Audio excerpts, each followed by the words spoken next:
Je reçois monsieur le sénateur de la Haute-Savoie, Cyril Pellevat. Bonsoir. Bonsoir. Les travailleurs frontaliers ne pourront plus travailler en télétravail à plus de 25% dès le mois de septembre. Vous aviez posé une question écrite au gouvernement afin de lui demander une prolongation de cet accord. Vous pouvez nous l'expliquer, monsieur le sénateur ?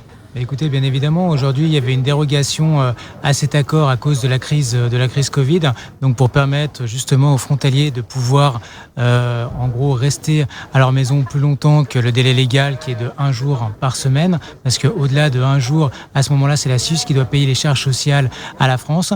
Donc j'avais demandé en fait deux choses, de prolonger déjà la dérogation qui était obtenue jusqu'à maintenant, parce qu'on voit aujourd'hui qu'on a quand même un rebond au niveau de la crise Covid, et deuxième des choses, c'est qu'on puisse augmenter ce seuil de 25% à un peu plus.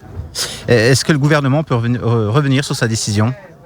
Mais écoutez, on voit aujourd'hui qu'il y a eu un accord entre la Suisse et l'Allemagne pour proroger ce délai jusqu'au 31 décembre.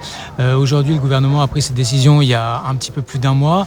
La situation n'était pas ce qu'elle est aujourd'hui. Donc j'imagine qu'avec l'évolution, même si c'est pas à souhaiter que le virus reprenne de façon massive, bien évidemment, on pourra revenir en arrière. D'ailleurs, dans la réponse, c'est une des points qui a été remonté. Le gouvernement nous dit que le nombre de cas de Covid-19 recommence à augmenter, mais les chiffres communiqués par l'ARS montrent que seulement 45 personnes restent hospitalisées dans les hôpitaux du département. Les citoyens ont du mal à comprendre l'inquiétude du gouvernement. Écoutez, des éléments qu'on a en notre possession, c'est qu'aujourd'hui, la population qui est touchée dans les cas positifs est plutôt une population jeune entre 15 ans et 40 ans. Donc c'est une population qui est, d'après les études, un peu moins touchée, qui sont plutôt asymptomatiques. Donc les personnes âgées ont tendance à moins aller aujourd'hui sur certaines manifestations. Donc c'est pour ça qu'on a d'un côté, bien évidemment, une augmentation du nombre de cas et quelque part une hospitalisation ou réanimation qui est moins importante par rapport au nombre de cas. Vous avez annoncé votre candidature aux élections sénatoriales. Ces élections se tiendront le 27 septembre prochain. Vous pouvez nous présenter votre liste ? Écoutez, j'ai souhaité une liste de proximité, d'engagement. Donc je l'ai appelée Engagement et proximité pour la Haute-Savoie. Elle sera composée donc de 3 titulaires et de 2 suppléants. Donc les personnes qui seront avec moi, j'aurai Ségolène Guichard, qui est la première adjointe de la commune d'Épagny, Métessy, et première VP de l'Agglo d'Annecy. J'aurai Nicolas Rubin, qui est le maire de Châtel, président des maires de Haute-Savoie, également conseiller départemental. Également Marie Givel, qui est la maire de Versenex dans l'Albanais. Et aussi Fabrice Ghislain, qui est le nouveau maire de la commune de Thiers. Pourquoi, monsieur le sénateur, vous avez décidé de vous représenter pour un nouveau mandat ?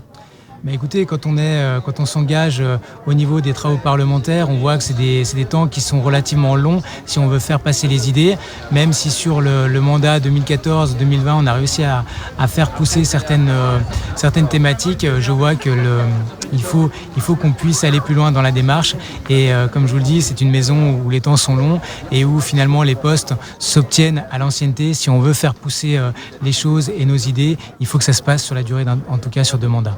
Et quelles sont les choses que vous êtes le plus fier ? Écoutez, une des parties sur lesquelles, bien évidemment, vous êtes concernés dans le Chablais, c'est la thématique des gens du voyage. Donc on a réussi à faire passer un texte de loi qui met les amendes forfaitaires. On sait que c'est pas suffisant, mais on a réussi à compter des avancées. Également, une fierté, c'est la transparence au niveau du Sénat. Donc avec un groupe de jeunes parlementaires, on a réussi à mettre en place tout un tas de dispositions pour, en gros, travailler sur comment on arrive à être transparent sur nos présences au Sénat, sur nos interventions, sur les amendements qu'on a déposés. Également, on a mis des obligations de présence et si on n'est pas présent, des sanctions financières.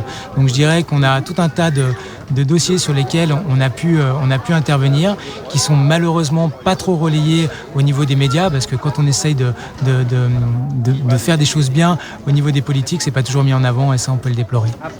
Merci monsieur le sénateur d'avoir été avec nous sur Tono Alpe Radio. Merci à vous.